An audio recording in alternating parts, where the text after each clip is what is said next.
ہماری مادری زبان اردو ہے مگر ماں باپ نے اردو نہیں سکھا پایا آپ، اور ان حافظ لوگوں نے آپ صرف 2 گھنٹہ 2.5 گھنٹہ مدرسہ بیچتے ہیں، انہوں نے عربی لہجے میں رسول اللہ کے لہجے میں آپ کے بچوں کو قرآن پڑھنا سکھایا۔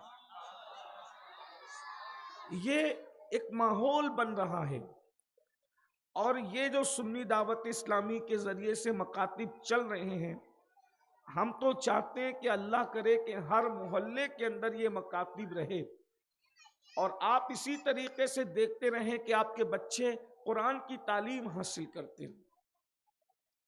قرآن سیکھے بغیر کوئی اللہ کا مقبول بندہ نہیں بن سکتا، قرآن سیکھے بغیر کوئی اللہ تک پہنچ نہیں سکتا، قرآن سیکھے بغیر کوئی اپنے دل میں انقلاب پیدا نہیں کر سکتا۔ اگر آپ کو نماز پڑھنا ہے تو قرآن پڑھنا پڑے گا، کسی کی میت ہو گئی تو قرآن پڑھنا پڑے گا، کسی کو ایصال ثواب کرنا ہے تو قرآن پڑھنا پڑے گا، اگر کوئی بیمار ہے تو قرآن پڑھنا پڑے گا۔ چلیے میں اپنے عنوان پر کوئی گفتگو نہ کرنے کی بجائے ابھی یہ بات نکل آئی تو میں آپ کو ایک بات بتاؤں۔ قرآن میں ایک سورت ہے جسے سورۃ الفاتحہ کہتے ہیں۔ اب میں جو حدیث پڑھی اب میں اس پہ بات نہیں کرتا، جب بات قرآن کی نکل آئی تو میں اسی پر بات کرتا ہوں۔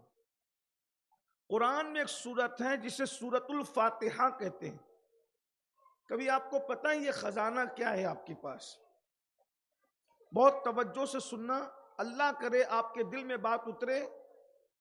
میں آپ کو اس وقت پوری ذمہ داری کے ساتھ دنیا اور آخرت کی کامیابی کی چابی دے کر کے جا رہا ہوں، صرف یقین کی ضرورت ہے، یقین کی ضرورت ہے۔ سورہ فاتحہ کیا ہے؟ جسے الحمد کی سورت کہتے ہیں، جو مسلمان کا بچہ بچہ جانتا ہے۔ پوری دنیا میں سورہ فاتحہ، پوری دنیا میں کوئی چیز اتنی نہیں پڑھی جاتی جتنی سورہ فاتحہ پڑھی جاتی ہے۔ آپ کو میں بتاتا ہوں کیسے۔ پوری دنیا میں 2 ارب مسلمان ہیں۔ کتنے مسلمان ہیں؟ کم و بیش 2 ارب مسلمان ہیں، یعنی 200 کروڑ مسلمان ہیں۔ ان 200 کروڑ مسلمانوں کے اندر آپ کاٹ پیٹ کر کے اگر 10 کروڑ نمازی بھی پکڑ لیں، 200 کروڑ میں بہت کم میں بتا رہا ہوں، 10 کروڑ، حالانکہ اتنے نہیں اس سے زیادہ ہیں، لیکن میں 10 کروڑ آپ کو کہہ رہا ہوں، 10 کروڑ نمازی بھی اگر آپ پکڑ لیں تو ایک نماز میں سورہ فاتحہ کتنی مرتبہ پڑھی جاتی ہے؟ اگر 2 رکعت ہے تو کم سے کم 2 مرتبہ، 4 رکعت ہے تو 4 مرتبہ، فجر میں 2 بار پڑھی گئی سورہ فاتحہ، ظہر میں 4 بار پڑھی گئی۔ یہ صرف فرض نماز ہے، ابھی نفل سنتوں کو میں نہیں جوڑ رہا ہوں۔ جو بہت سست لوگ ہیں میری طرح تو وہ صرف فرض جوڑ لیں، فجر کی 2، ظہر کی 4، عصر کی 4، مغرب کی 3، کتنے ہو گئے جی؟ 13 ہو گئے۔ عشاء کی 4، کتنے ہو گئے؟ 17 رکعتیں ایک دن میں آپ نے پڑھی، 17 مرتبہ سورہ فاتحہ پڑھی۔ 10 کروڑ لوگ نے ایک دن میں 17 مرتبہ سورہ فاتحہ پڑھی۔ کتنی بار سورہ فاتحہ پڑھی گی؟ 17 مرتبہ ایک مسلمان پڑھ رہا ہے نمازی، اور کم سے کم سمجھ لیجئے کہ 10 کروڑ نمازی ہے پوری دنیا میں، تو یعنی کم سے کم جو ہے ایک وقت کے اندر کروڑوں مرتبہ، ایک پورے دن میں کروڑوں مرتبہ سورہ فاتحہ پڑھی جا رہی، کروڑوں مرتبہ، اس کا حساب ہی نہیں ہے۔ سورہ فاتحہ سے زیادہ کوئی سورت نہیں پڑھی جاتی، سورہ فاتحہ سے زیادہ کوئی چیز نہیں پڑھی جاتی، یہ سورہ فاتحہ ہے۔ پھر اس سورہ فاتحہ کا حال یہ ہے، اگر کوئی غمگین پڑھے اس کا غم دور ہو، اس کی ضمانت رسول اللہ نے دی ہے۔ کوئی بیمار پڑھے اس کی شفا کی بشارت مصطفیٰ جان رحمت نے عطا فرمائی ہے۔ اگر پانی پہ دم کر کے کسی کو پلا دو، اللہ اسے شفا عطا فرمائے۔ کوئی ظالم حکمراں سامنے ہو، اپنی بات نہیں مانتا، اس کا چہرہ دیکھ کر سورہ فاتحہ پڑھ دو، اللہ تبارک و تعالیٰ اس کو آپ کے سامنے مسخر کر دے گا، ڈھیر کر دے گا۔ یہ سورہ فاتحہ کیا ہے؟ اس کو سورۃ الدعا کہتے ہیں، اس کو سورۃ الشفا کہتے ہیں، اس کو سبع مثانی کہتے ہیں، اس کو ام الکتاب کہتے ہیں۔ یہ سورہ فاتحہ کیا ہے؟ توریت، انجیل، زبور اور جتنے صحیفے مصطفیٰ جان رحمت سے پہلے اللہ نے نبیوں پر نازل فرمائے تھے، وہ سارے صحیفوں، ساری کتابوں کو سمیٹ کر ایک قرآن میں جمع کر دیا اللہ نے، اور پورے قرآن کو اللہ تبارک و تعالیٰ نے سمیٹ کر کے ایک سورہ فاتحہ کے اندر جمع فرما دیا۔ اس کو ام الکتاب بھی کہتے، ام الکتاب یعنی یہ کتاب کی ہے، یہ کتاب کی اصل ہے، یہ کتاب کی ماں ہے۔ اللہ اکبر۔ اس کو فاتحۃ الکتاب بھی کہتے ہیں۔ یہ سورہ فاتحہ کیا ہے؟ اللہ اکبر، یعنی کتاب کی شروعات ہے۔ جس وقت تو سورہ فاتحہ نازل ہوئی، شیطان چیخ چیخ کر کے رویا اور اس نے کہا امت محمدیہ کبھی ہلاک نہیں ہو سکتی۔ پورا قرآن نازل ہوا، شیطان اس وقت نہیں رویا۔ سورہ فاتحہ نازل ہوئی تو شیطان رویا چیخ چیخ کر، اور اس نے کہا اگر اللہ امت محمدیہ کو ہلاک کرنا چاہتا تو ان کو سورہ فاتحہ کبھی عطا نہ فرماتا۔ یہ سورہ فاتحہ ہے، سورہ فاتحہ یہ ہے۔ اب آئیے سورہ فاتحہ کی بات، قرآن کی بات آ گئی تو سورہ فاتحہ کی بات۔ سورہ فاتحہ کیا ہے؟ سورہ فاتحہ پڑھنے پر کتنا ثواب مل سکتا ہے انسان کو؟ آپ کا دماغ کیا کہتا ہے؟ کتنا ثواب مل سکتا ہے؟ میں اپنی طرف سے نہیں کہتا، سرکار غریب نواز کی یہ محفل ہے، ان کے ملفوظات میں سے ایک ملفوظ پڑھنا چاہتا ہوں کہ سورہ فاتحہ پڑھنے پہ ثواب کتنا ملے۔ آپ کے دماغ کے تالے کھل جائیں۔ میں صرف نقل کر رہا ہوں، اس ملفوظ کو بیان کر رہا ہوں ان کے ملفوظات سے، آپ کی عقل دنگ رہ جائے۔ پہلی بات تو یہ، صحابہ کرام کسی کو سانپ کاٹ لے تو سورہ فاتحہ پڑھ کے دم کرتے، بچھو کاٹ لے تو سورہ فاتحہ پڑھ کے دم کرتے۔ ہم کو کوئی منتر جنتر یاد کرنے کی ضرورت ہی نہیں ہے۔ سورہ فاتحہ، سرکار فرید ملت و الدین ہمارے بابا سرکار بابا فرید کی بارگاہ میں ایک عورت آئی، اور وہ عورت آئی، آنے کے بعد کہنے لگی سرکار میری بیٹی کی شادی ہے اور ابھی تک انتظام نہیں ہوا، تو کچھ انتظام کر دیجیے۔ بابا فرید رحمت اللہ علیہ نے فرمایا کہ وہ مٹی کا ڈھیلا اٹھا کے لائی، وہ مٹی کا ڈھیلا اٹھا کے لائی، آپ نے سورہ فاتحہ پڑھی، دم کر دیا اور کہا کہ مٹھی بن کر اور گھر جا کے کھولنا۔ اس نے جیسی گھر جا کے کھولا تو وہ مٹی کا ڈھیلا سونا بن گیا تھا۔ آج کل کے چھوکرے اس کا مذاق اڑاتے ہیں کہ یہ کیسے ہو سکتا ہے۔ میں نے کہا جس دن فرید سامنے آئے گا اس دن سب ہو سکتا ہے۔ آج تمہارے درمیان فرید نہیں ہے نا، اس لیے تم کو یہ اچھمبا لگ رہا ہے۔ مثال کے طور پہ اگر میں کسی کو یہ کہہ دوں کہ بن موسم کے پھل تمہارے حجرے میں آئیں گے تو لوگ کہتے ہیں یہ کیسے ہو سکتا ہے؟ میں نے کہا نہیں ہو سکتا، اس لیے کہ تم مریم نہیں ہے۔ جس دن تم مریم بن جائے تیرے حجرے میں بن موسم کے پھل آ جائیں گے، کیونکہ قرآن کہہ رہا ہے نا، قرآن نے کہا کہ حضرت مریم کے حجرے میں بن موسم کے پھل موجود تھے۔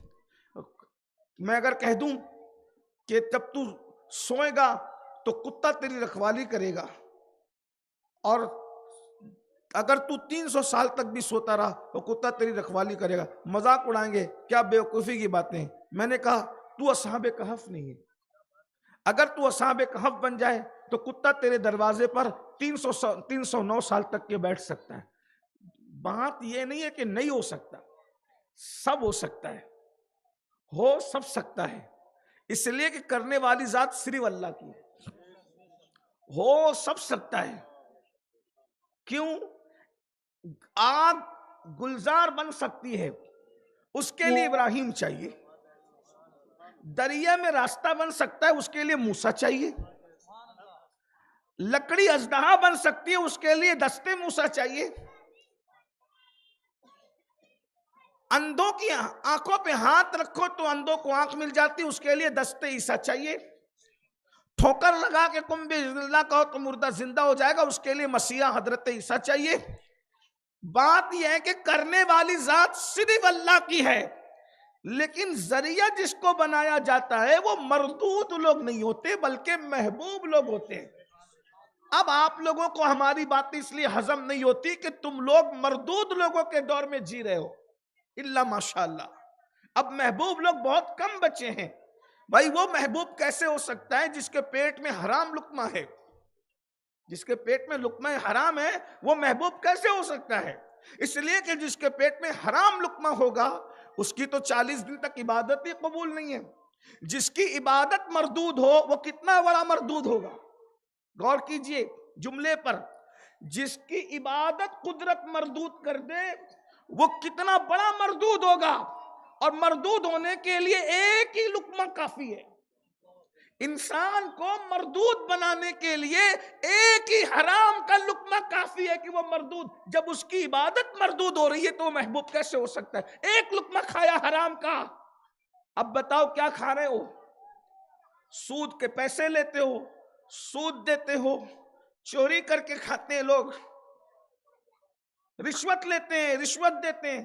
رشوت لینا رشوت دینا تو کوئی بات ہی نہیں رہ گئی. نشہ بیچتے ہیں، نشہ خریدتے ہیں، یہ سب حرام ہے. بتائیے نا، مردود لوگوں کی جس کی عبادت مردود ہے وہ محبوب کیسے ہو سکتا؟ صرف محبوب بن کر دیکھ سورہ فاتحہ کی تاثیر کیا ہے. جس زبان پر گالی ہوگی وہ زبان محبوب کیسے ہو سکتی؟ کیونکہ سرکار غریب نواز رضی اللہ تبارک و تعالیٰ نے ارشاد فرماتے ہیں جس نے کسی مسلمان کو گالی دی مرتے وقت اس کی زبان پہ کلمہ طیبہ نہیں آ سکتا، نہیں آئے گا موت کے وقت. میری مائیں اور بہنیں موجود ہیں، کتنی گندی گندی گالیاں عورتیں اپنی بیٹیوں کو دیتی ہے. وہ گالیاں دے کے مائک پہ دکھانے کا وقت نہیں ہے، لیکن سب سمجھتے ہیں کہ ہمارا معاشرہ کدھر جا رہا ہے، ہمارا شہر کدھر جا رہا ہے، ہمارے محلے کدھر جا رہے ہیں. گالی سیکھنے کے لیے ہمارے بچوں کو گندگی کے اڈوں پہ جانے کی ضرورت نہیں ہے. باپ اتنی گندی گالی دیتا ہے کہ اگر ہاتھ میں شریف آدمی کے ہاتھ میں لقمہ ہو تو منہ میں نہ جا سکے. اللہ جانتا ہے میں سچی سچی بات کروں آپ کے سامنے.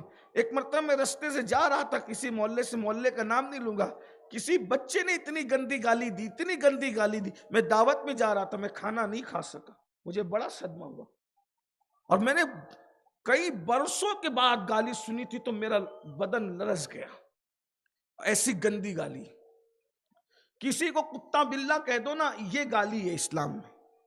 یعنی کسی انسان کو کتا بلہ کہہ دیا یہ گالی ہے. ایسی گالی دینے والے کی زبان پہ کلمہ نہیں آئے گا. جو ماں بہن تولتے ان کی زبان پہ کلمہ کب آئے گا؟ میں تو نمازیوں کو بھی گالی دیتے دیکھ رہا ہوں ہمارے یہاں معاشرے کے اندر، حاجیوں کو بھی گالی دیتے دیکھ رہا ہوں، دینداروں کو بھی گالی دیتے ہو. گالی دیتے کیوں ہو؟ اسلام میں گالی نہیں ہے. ایک صاحب نے ایک صحابی کو گالی دی، حضور علیہ السلام نے فرمایا گالی کیا تھی بھائی؟ میں وہ گالی آپ کے سامنے بیان کروں، آپ کو حیرت ہوگی کیا گالی تھی. ایک صاحب نے ایک صحابی کو کہا او ختنہ کرنے والی کے بیٹے. غور کیجیے، یہ گالی ہے، اسلام میں گالی ہے یہ ہے نا. لیکن عبرت کے لیے کہہ رہا ہوں، جنہوں نے کہا تھا میں ان کے لیے نہیں کہہ رہا ہوں کہ یہ گالی ہے. لیکن گالی کی جو تعریف ہے وہ یہ ہے کہ کسی کو اس کی عظمت سے گرا کر کے کہنا یہ گالی ہے. جیسے انسان کو بندر کا تو گالی ہو گئی، انسان کو کتا کا تو گالی ہو گئی، انسان کو سور کا تو گالی ہو گئی. لیکن اگر سور کو سور کا تو گالی نہیں ہوگی. اس کا مطلب منصب سے کسی کو ہٹا دیا تو یہ گالی. اس معنی میں کہہ رہا ہوں، میری بات یاد رکھنا. اوکے، ایک صاحب نے بزرگ نے ایک صاحب کو گالی دی اس اعتبار سے ان کا منصب وہ نہیں. ظاہر سی بات ہے، منصب صحابیت پھر منصب صحابیت، ولایت اور قطبیت سب نیچے رہ جاتی ہے، صحابیت وہ منصب ہے. ارے کیا منصب ہے صحابیت کا؟ منصب کیا ہے؟ اللہ اکبر، کیا مرتبہ ہے اصحاب کا. میرے بھائیوں، جنہوں نے اپنی ماتھے کی آنکھوں سے رسول اللہ کو ایک نظر دیکھا وہ صحابی ہو گئے، اور آقا نے فرمایا ان پر جہنم کی آگ حرام ہو گئی. اور ان میں اتنا اثر پیدا ہو گیا کہ اب ان کو بھی جو ایمان کی حالت میں دیکھ لے اس پر بھی جہنم حرام ہو. یعنی صحابہ کی زیارت بھی جہنم سے بچانے والی ہے. یہ صحابہ ہے حضور اکرم صلی اللہ علیہ وآلہ وسلم کے صحابہ. ہائے ہائے. اور ایک بات یہاں یاد آ گئی. اور حضرت عارف رومی کہتے ہیں یک ساعت صحبت با اولیاء. عارف رومی کہتے ہیں یک ساعت صحبت با اولیاء بہتر از 100 سالہ طاعت بیریا. ایک لمحہ ولی کی صحبت میں جو بیٹھ گیا اس کو 100 سال کی طاعت بیریا سے زیادہ ثواب عطا کیا جاتا ہے. بھائیو جو ولی کے ساتھ ایک سیکنڈ بیٹھ جائے 100 سال کی عبادت نہیں اطاعت بیریا جو 100 سال کی ہے اس سے زیادہ اس کو اجر عطا کیا جاتا ہے. ارے ولی کیا ہے؟ نبی کی نالین پر جو مٹی بیٹھی ہوئی ہے اس کے برابر بھی اولیاء اپنے آپ کو نہیں سمجھتے. جب ولی کے ساتھ بیٹھنے والے کا یہ مقام ہے بہتر از 100 سالہ طاعت بیریا، تب اس صدیق اکبر کا مقام میں کیسے بیان کروں جو رسول اللہ کے ساتھ بیٹھا کرتے تھے. اور صرف بیٹھا نہیں کرتے تھے بلکہ وہ تو آج بھی مصطفیٰ کے ساتھ لیتے ہوئے ہیں. ارے ولی کے ساتھ جو بیٹھ جائے اس کا یہ مرتبہ ہے، جو مصطفیٰ جان رحمت کے ساتھ قیامت تک لیٹ جائے اس کا مرتبہ کون بیان کرے؟ یہ وہ لوگ ہیں. تو ایک بزرگ نے کہہ دیا او ختنہ کرنے والی کے بیٹے. انہوں نے حضور سے شکایت کر دی. آقا نے جواب کیا تھی جاہلیت کے دور کی عادتیں تم میں اب بھی موجود ہے. یعنی گالی دینا یہ مسلمان کا کام نہیں ہے، کیونکہ جاہلیت کے دور سے مراد ان پڑھ نہیں لیا جاتا. جاہلیت کے دور سے مراد عالم کفر لیا جاتا ہے. تو آقا نے کیا فرمایا؟ دور جاہلیت یعنی کفر کے زمانے میں جو لوگ گندے کام کرتے تھے وہ ابھی بھی تم لوگوں کے اندر باقی ہے. گالی دینا، یہ گالی دینا مومن کی شان. مومن گالی نہیں دیتا، مومن کی شان ہی نہیں. اور جو گالی دے مومن ہو کر اس کی زبان پہ کلمہ طیبہ مرتے وقت جاری نہیں ہوتا. اپنا نقصان ہے. بچوں کو گالی مت دو، سدھرو سورو. تقریریں سنتے ہو بدلتے نہیں، بھیڑ اکٹھا کرتے ہو تبدیل نہیں ہوتے ہو. بدلو، کیونکہ قبر میں جانا ہے، مرنا ہے. اور مرتے وقت جس کی زبان پہ کلمہ نہیں آئے گا اس سے بڑھ کر کے بدنصیب کون ہوگا؟ جو کلمے کے بغیر مرے، جو کلمے سے محروم رہ جائے، جو معاذ اللہ کفر پر مرے، اس سے بڑھ کر بدنصیب کون ہوگا؟ میرے بھائیوں، ایمان پر جانے کی فکر کرو، کلمے کو پڑھتے پڑھتے جانے کی فکر کرو. بلکہ یہ بھی یاد رکھنا آج کل تو لوگوں کا تقیہ کلام ہے، وہ سب کو گالی دے دے کر ہی بات کرتے ہیں. اور لوگ کہتے ہیں فلاں کا تقیہ کلام گالی ہے. یاد رکھنا جو جملے آپ زندگی میں جتنا زیادہ بولتے تھے مرتے وقت وہی زبان پہ جاری ہوگا. ایک بزرگ نے لکھا کہ ایک بڈھا مر رہا تھا، اس نے زندگی میں کبھی کلمہ نہیں پڑھا. اچھی بات نہیں کہ وہ لیمو کا کاروبار کرتا تھا، کہ 2 روپے کا لیمو 4 روپے کا لیمو 2 روپے کا لیمو 4 روپے. وہ یہی مرتے وقت سکرات میں کہہ رہا ہے. اس کو لوگ کلمے کی تلقین کرتے ہیں، کلمہ نہیں آیا. فقی ابو اللہ سمرقندی لکھتے ہیں ایک مر رہا تھا، مرنے والا مرتے مرتے کہہ رہا تھا حمام والی کتنی اچھی تھی، حمام والی کتنی اچھی، حمام والی کتنی اچھی. مرتے مرتے حمام والی کتنی. لوگ حیران تھے یہ کیا قصہ ہے بھائی حمام کا؟ یہ آسان نہیں ہے. دنیا میں بات سمجھ سمجھ کے کرو، محتاط کرو، سوچ سوچ کے کرو. مرتے وقت وہی زبان پہ آئے گا بھائیو، وہی آئے گا زبان پہ جو زیادہ بولتے ہو. آدمی کو جب بے ہوش کرتے نا، بے ہوش کرتے، کبھی تجربہ کر کے دیکھ، بے ہوشی کے وقت انسان جو سوچتا ہے وہی بولتا ہے. بے ہوش کرنے سے پہلے جو زبان پر آتا ہے وہی بولتے بولتے وہ ہوش میں آتا ہے. یہی تو بات ہے. جو کرتے ہوئے سو گے وہی کرتے ہوئے اٹھو گے، جو کرتے ہوئے مرو گے وہی کرتے ہوئے اٹھو گے.